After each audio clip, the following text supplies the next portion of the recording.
Hey guys, good morning. Hey, welcome to Voices from the Dirt Road. Here's me. It's me out here, Shawn.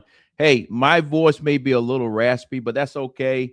Last night I was in Ringo, Georgia at an event. The event was awesome. But before we even get into this podcast show that we're doing today, I want to ask you if you are passing through Ringo or within any 50, 60, 100 miles of Ringo, get off the road, go through there and go to, I think it's called Book and Barrel.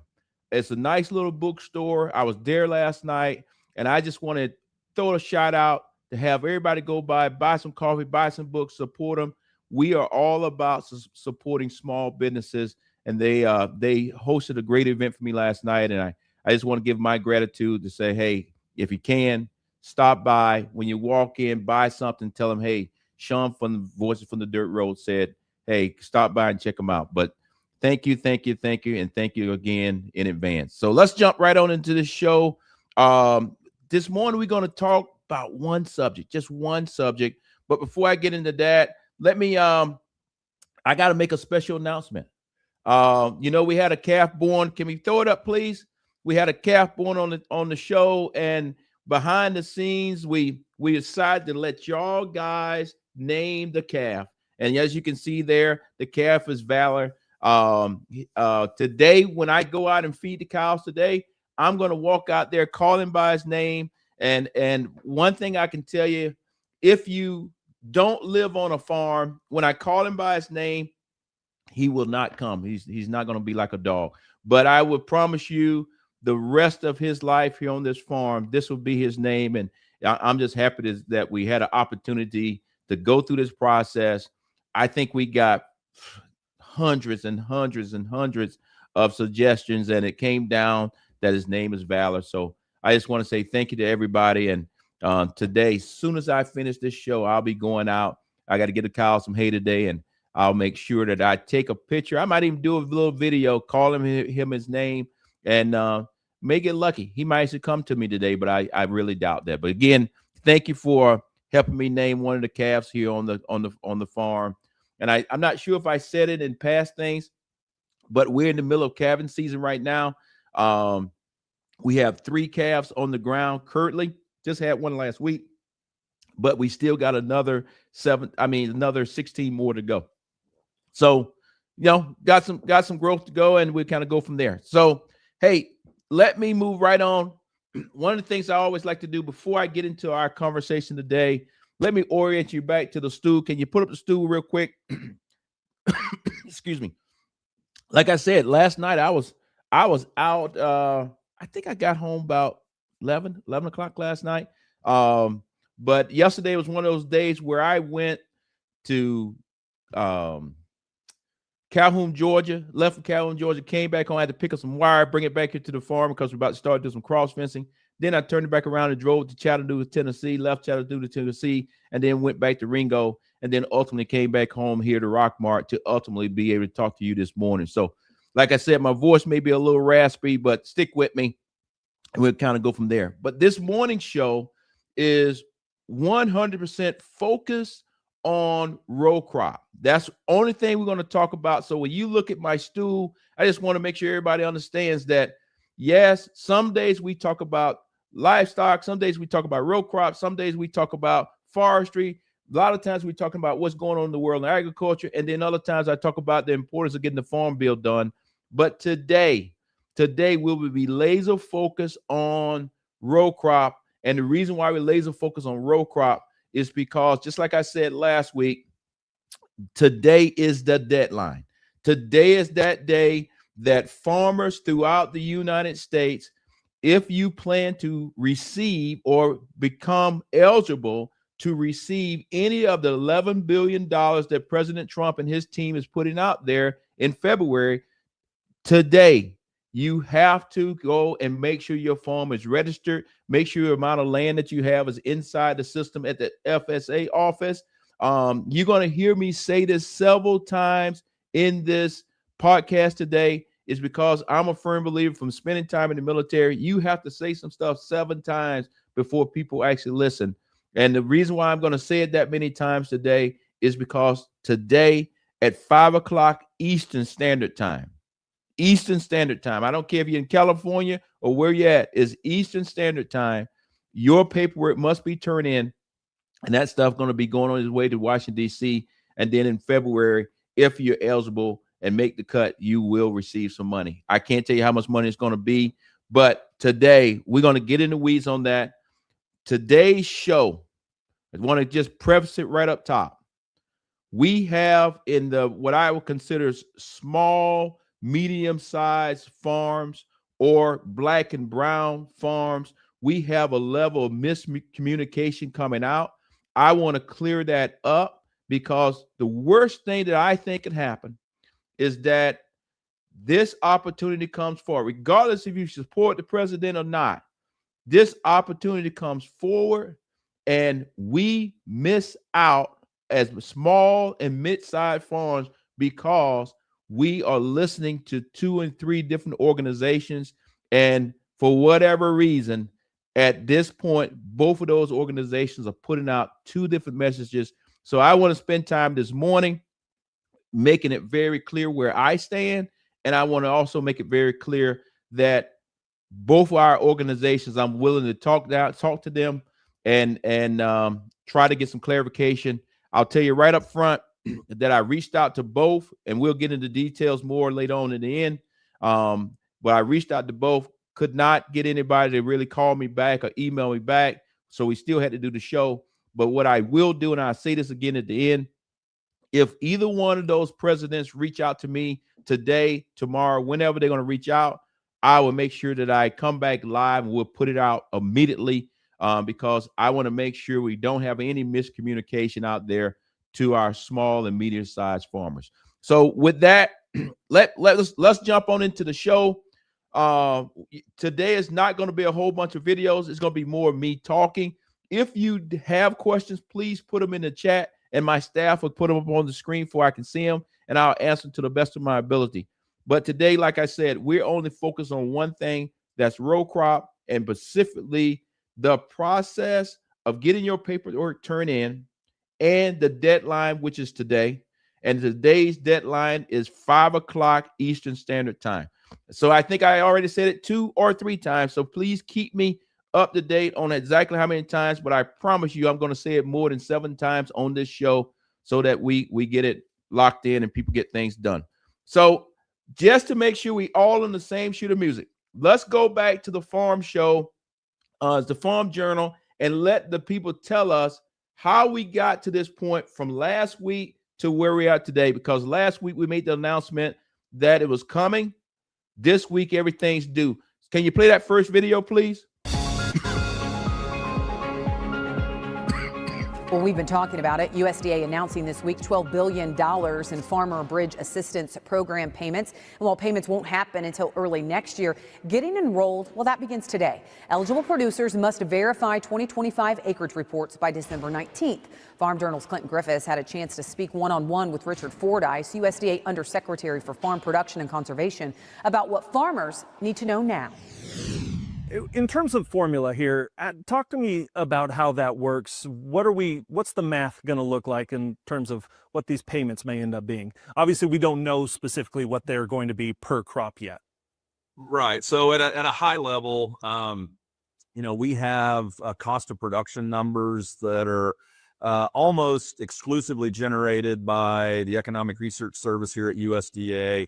We have the 2025 planted acres through the Farm Service Agency and the acreage reporting that happens there. And then, we've got an economic model that will arrive at a price.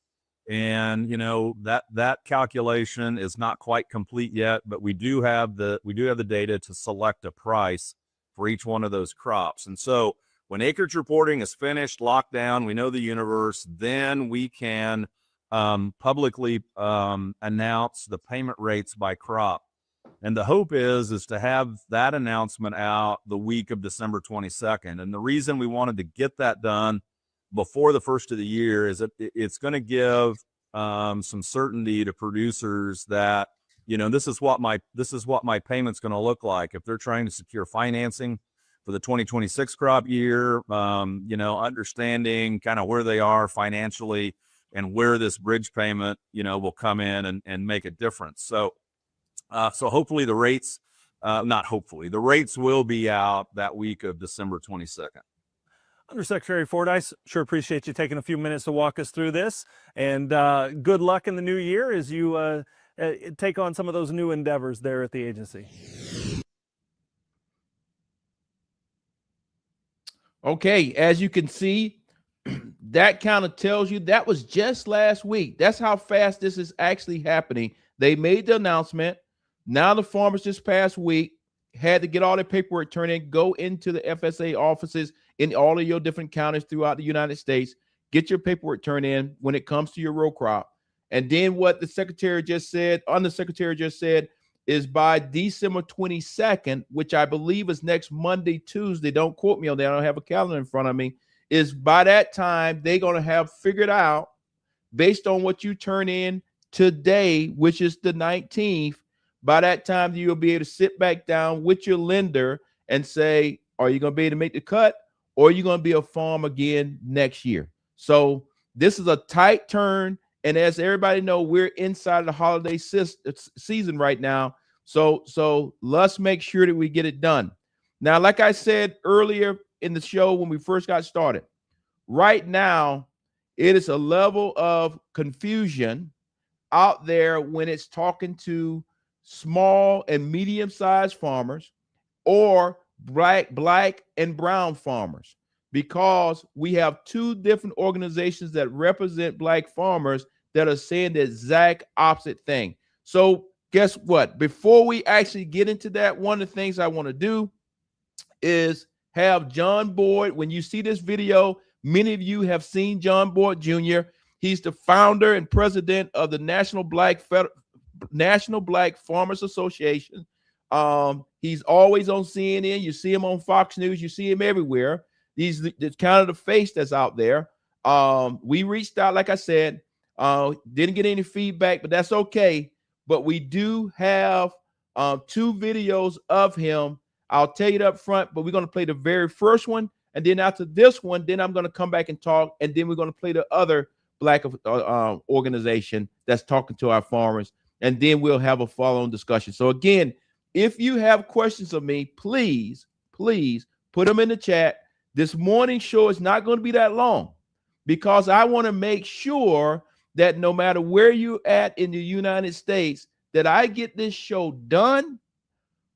We're doing it live, but more importantly to me today, I want to get it done so that we can get it up on all my social media platforms, so that farmers, when they come back in from doing whatever their morning chores are, they can look at this and say, oh, wow, I forgot. Today is the 19th. I got to get into that office. So I want to make sure that farmers throughout the United States can get into those FSA offices, because many of them open at 8 o'clock in the morning or 8:30, depending on where you're at. And then some of them close at 4:30 in the afternoon, and others close at 5. So you need to make sure what your office hours are. But today is the day. And like I said, I'm going to continue to say it. The day is the 19th.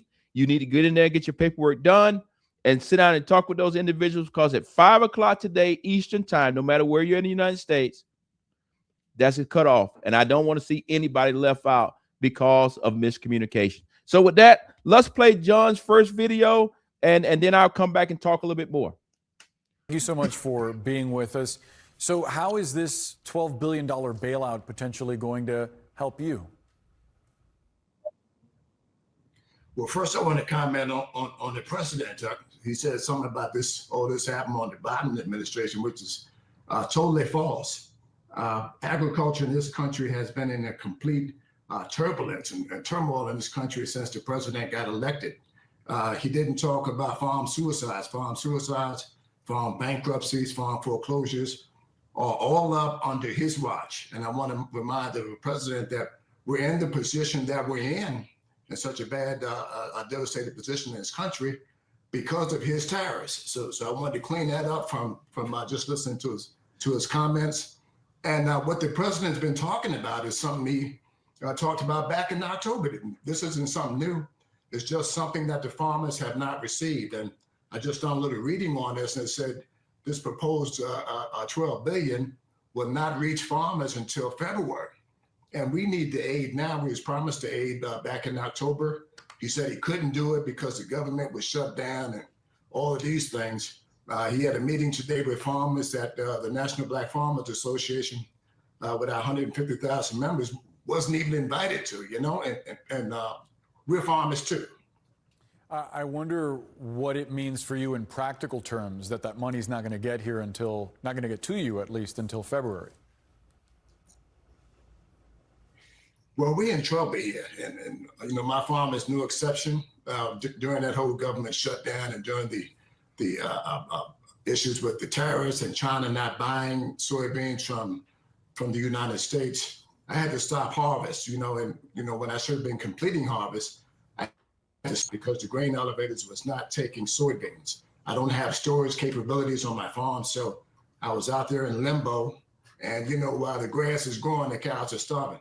I was losing income because the soybeans began to pop out of the pod. These are things that I can't correct, but we were looking for this revenue back in October, and I would like to hear more clarity about how the farmers are going to actually receive this money in February. And we want to make sure that all our members are at the table, you know, get invited and actually receive some of this $12 billion that the president is talking about. All right. So as you can see there, that's John. He's talking about some real issues. And one of the things I want to follow up on is that part of the video where he talks about, hey, in my area, they have stopped buying soybeans from us because they don't have any more storage facilities. And his farm could be big, small, or whatever. But if you don't have a storage facility on your farm, those soybeans sit out there in the field, and as long as they sit, at some point they're going to start falling off and falling on the ground, and it's just a wasted crop. You just lost all your money. So we are in a time crunch, and that time crunch is two different things. One, where you're going to store your soybeans. Is China actually going to buy the soybeans, or whatever's going to happen with that? And then now, three, are you going to have your farm registered with the FSA so that you can receive this subsidy that's supposed to be coming in February? And if it does come, is it going to come in a timely manner to help some of these farmers across the board not go into bankruptcy? So a couple of things are still going on out there. But like I said this morning, the focus of my show, and it may actually tick some people off, but that's okay. But the focus of my show is because this past week, as a farmer, I pay attention to what the hell's going on. Okay, I do. But as a farmer, I saw where another Black organization that was talking to Black and brown farmers were saying, don't take it. And that gentleman is named Thomas Burrell. I'm not going to go into the long title as president of the Black Farmers Association, all these kind of things. I'll let him tell you that on the video. But he is saying the exact opposite of what John Boyd is saying. And on the back end of this video, I'll talk that piece, and then we'll then come to a conclusion of my recommendation to you and what you need to do on this day, Friday the 19th. And I think it's roughly about 7:19 in the morning, and we will finish this show, and it will be posted so farmers around the country can actually see it and act on it and get to that doggone office when they open up at 8 o'clock or 8:30, depending on where you're at in the United States. So with that, let's play Thomas' video, please. Representing Black farmers across the country opting out of President Trump's $12 billion Farmer Bridge Assistance Program. Action News 5 Sydney Gray heard from the organization and explains why. This is where the Black Farmers and Agriculturalists Association is based here in Memphis. This group represents thousands of Black farmers all across the country, and its president is calling out this particular funding, saying that it's racist. Ordinarily, BFO would not be indifferent to the plight of all farmers. But President Thomas Burrell says his organization had to take a stance against President Trump's new $12 billion Farmer Bridge Assistance Program. In light of circumstances and events that have happened over the last several years, culminating in denying African American farmers and the sons and daughters of African American farmers the same rights and privileges that now the administration says it is going to make sure that is guaranteed to farmers in general. President Trump announced the new aid Monday. The money would be paid in late February. We're going to make the farmers so strong, and I'm not even talking about financially, because they just want to be able to produce what they can produce, and we're going to make them so strong that it will be indeed a golden age for farmers. But Burrell says the U.S. has not entered into trade agreements with African countries, nor does the $12 billion include farmers who harvest tobacco, sugarcane, peanut, pork, and livestock. Many of those farmers are black. African Americans owned 20 million acres of land in 1910, but as a result of systemic discrimination, have lost virtually all of that land. Burrell also notes $4 billion meant for minority farmers by the Biden administration due to discrimination. Money he says never made it to black farmers because white farmers, he says, filed lawsuits to stop the payments. I think okay, as y'all guys can see there, let's move on so I can keep the show moving. As y'all guys can see there, we have a level of miscommunication between two organizations. The second organization, Thomas' organization, this is my first time ever hearing of that organization. I'm not saying anything negative, but what I am saying is, hey, I understand it may have been some historical things here in the United States, but we're talking about today. We're talking about the 19th today. We're talking about the crisis that our farmers across the board is in today. We're talking about if our farmers, I can care less if you're big, small, medium, whatever. I don't care if you're black or brown or whatever. Guess what? Every farmer out that is in the row crop business, if you don't get some assistance, you could very well not be able to farm next year and actually go into bankruptcy.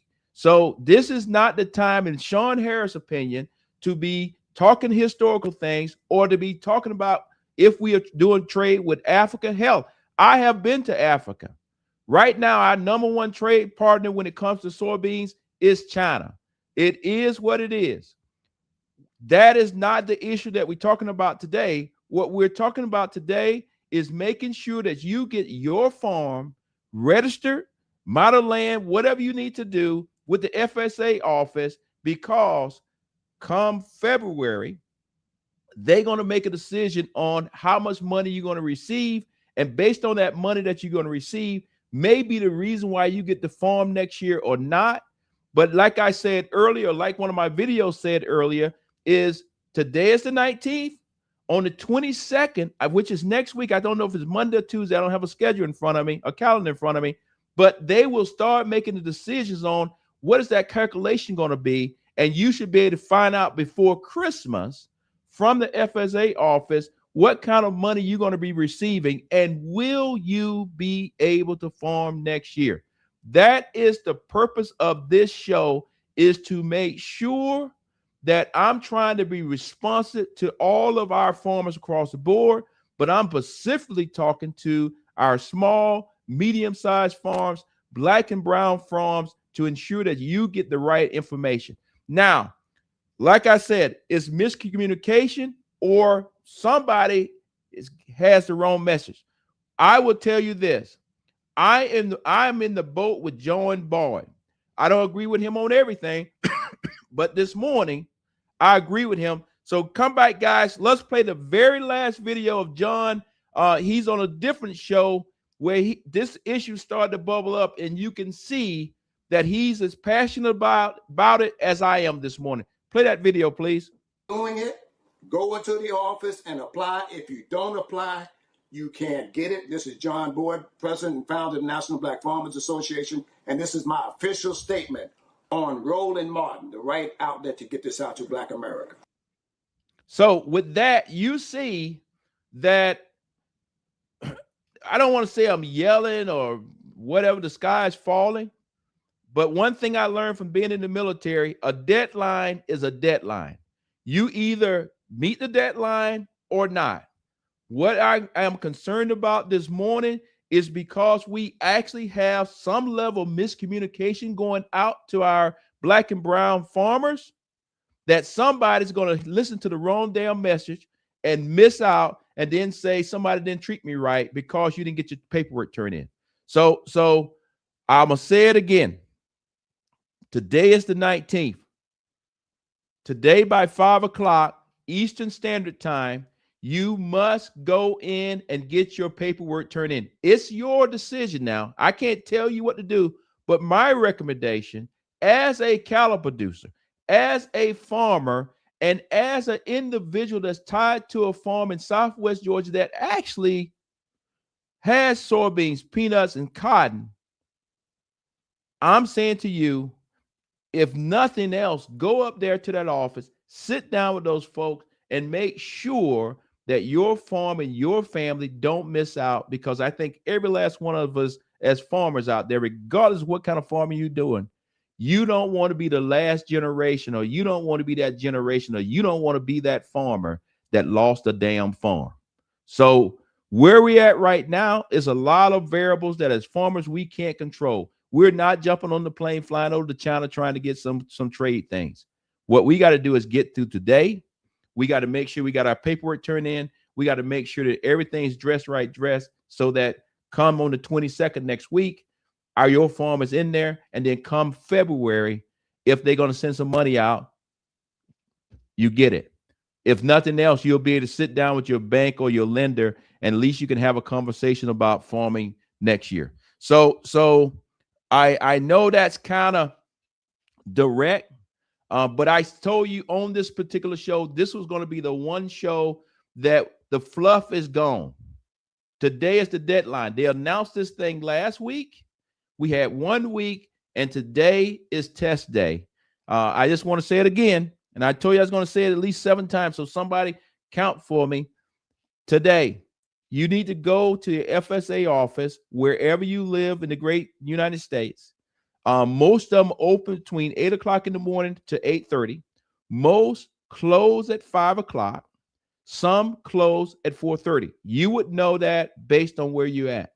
However, your paperwork must be turned in by 5 o'clock Eastern Standard Time.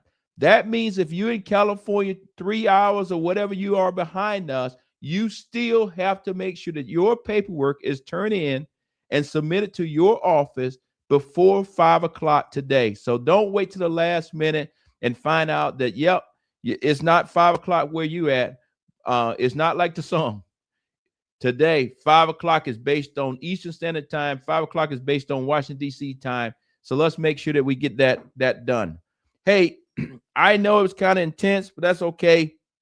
I think I got roughly about 700 people watching me this morning. Like I said, we're not going to stay on too long because I want to make sure that I finish this show in time enough that we can post it, that farmers that were out and about, the information is there for them. One other thing I will say is, because I'm not really pointing fingers at either one of the leaders that we used this morning. I'm just pointing out to them that we got a miscommunication on the information that we're putting out. What I would say to both of those leaders, please, my team and I have personally reached out to you. Please, if you would like to talk to me, contact me today. Contact me directly, Shawn, today.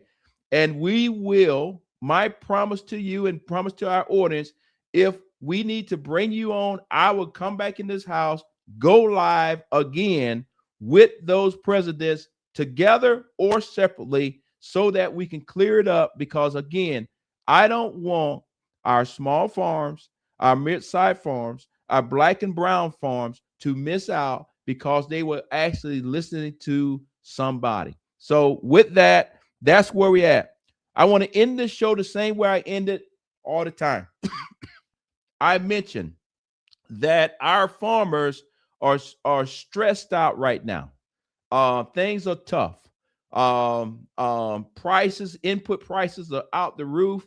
I'm personally on our farm right now, getting prepared to put some cross fencing in. So yesterday I went up to Calhoun, Georgia, and bought some fence, and it hurt. It hurt. It's expensive. But guess what? That's what you got to do if you're trying to make your farm better. So I want to make sure that I take the time and mention my mental health piece. Can we put that up, please? I want to make sure that all of our farmers across the board, it is not a weakness if you have a mental health issue. Farming is a very stressful job. So if you're running into an issue, please reach out and get some help. What I don't want to see you doing, and there's the number right there, 988. What I don't want to see you do is same thing I used to say in the military to my soldiers. I don't want you to make a long-term decision for a short-term issue.